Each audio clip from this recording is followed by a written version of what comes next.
ఈ రోజే డౌన్లోడ్ చేయండి. మీ ఫేవరెట్ షోస్ చూడండి. పద్మ, మంగళ స్నానం చేయించు. తనకి మంగళ స్నానం చేయించి ఈ తంతు పూర్తయ్యేంత వరకు అన్ని పనులు నువ్వే దగ్గరుండి చెయ్యాలి.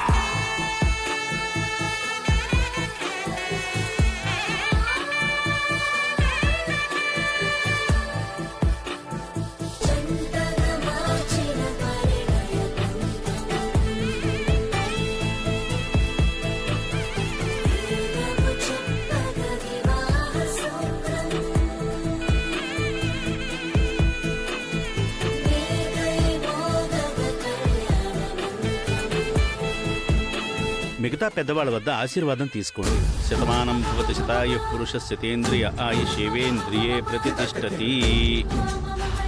ఇద్దరు పిల్లా పాపలతో నిండు నూరేళ్లు హాయిగా ఉండాలి.